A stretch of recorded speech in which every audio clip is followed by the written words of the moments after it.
السلام عليكم ورحمة الله وبركاته.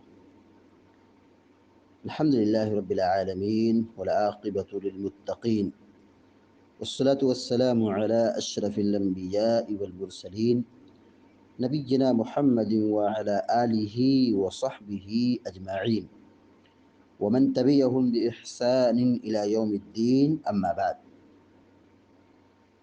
فعن جابر بن عبد الله رضي الله تعالى عنهما قال: أتى النبي صلى الله عليه وسلم رجل فقال: يا رسول الله، ما الموجبتان؟ فقال: من مات لا يشرك بالله شيئا دخل الجنة، ومن مات يشرك بالله شيئا دخل النار. رواہ مسلم. ابھی آپ کے سامنے مسلم شریف کی ایک چھوٹی سی روایت پڑھی گئی ہے.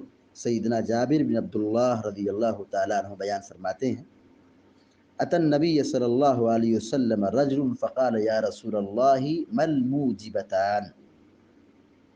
ایک آدمی نبی کریم صلی اللہ علیہ وسلم کے پاس آیا اور انہوں نے کہا: اے اللہ کے رسول صلی اللہ علیہ وسلم،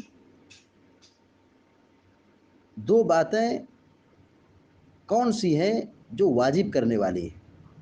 واجب کرنے والی دو چیزیں کون سی ہیں؟ فقال: من مات لا يشرك بالله شيئا دخل الجنہ. آپ نے فرمایا کہ جو آدمی اس حال میں مر گیا کہ وہ اللہ کے ساتھ کچھ بھی کسی کو شریک نہیں ٹھہرایا، شرک نہیں کیا، وہ جنت میں داخل ہوگا. یہ پہلی چیز ہے جو واجب کرنے والی ہے. یعنی آدمی بندہ توحید پر مرے، شرک سے بچتے ہوئے مرے، شرک نہیں کیا، ایمان کے ساتھ اور توحید کے ساتھ دنیا سے رخصت ہوا تو وہ جنت میں داخل ہوگا. یہ توحید جنت کو واجب کرنے والی ہے.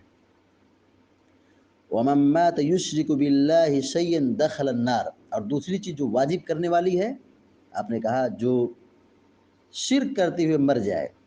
وَمَن مَّاتَ يُشْرِكُ بِاللَّهِ شَيْئًا.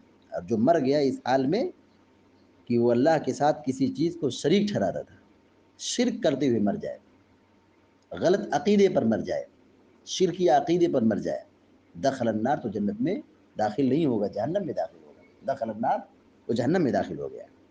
یعنی دوزخ میں لے جانے کا سب سے آسان راستہ شرک ہے.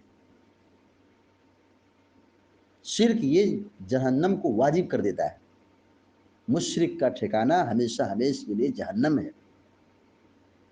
انہ من یشرک باللہ فقد حرم اللہ علیہ الجنہ. جسے اللہ کے ساتھ کسی کو شریک ٹھہرایا یعنی شرک کیا تو اللہ نے اس پر جنت حرام کر دی ہے. یعنی وہ آدمی ہمیشہ ہمیشہ جہنم میں رہے گا، جنت میں نہیں داخل ہوگا. جنت ان لوگوں کے لیے بنائی گئی ہے جو ایمان والے ہیں، جو متقی و پرہیزگار ہیں، تقوی والے ہیں.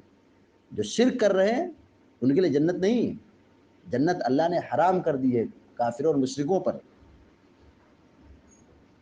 شرک اتنا خطرناک گناہ ہے کہ ہر گناہ کی مغفرت ہے لیکن شرک کی مغفرت نہیں ہے. شرک کرنے والوں کے لیے مغفرت نہیں ہے. ان اللہ لا یغفر ان یشرک بہ ویغفر ما دون ذلک لمن یشاء. اللہ تعالیٰ شرک کو کبھی معاف نہیں کرے گا، البتہ اس کے علاوہ جس کو چاہے گا تمام گناہوں کو معاف کر دے گا. شرک اور کفر کی مغفرت نہیں ہے. اللہ تعالیٰ سارے گناہوں کو معاف کر دے گا جو چاہے گا، لیکن شرک اور کفر کو اللہ تعالیٰ کبھی بھی قطعاً معاف نہیں کرے گا. تو یہاں حدیث میں دو چیزوں کو بیان کیا گیا ہے کہ یہ دو چیزیں ایسی ہیں جو واجب کرنے والی ہیں. ایمان اور توحید یہ جنت کو واجب کرنے والی ہے، اور شرک اور کفر یہ ایسا جرم ہے جو جہنم کو واجب کرنے والا ہے. اللہ تعالیٰ سے دعا ہے کہ اللہ تعالیٰ ہم سب کو، آپ سب کو نیک عمل کی توفیق عطا فرمائے اور صحیح عقیدے و منہج پر ہم سب کو سلامت رکھے. آمین یا رب العالمین. وصلی اللہ علی نبینا محمد وسلم تسلیما کثیرا. السلام علیکم و رحمۃ اللہ وبرکاتہ.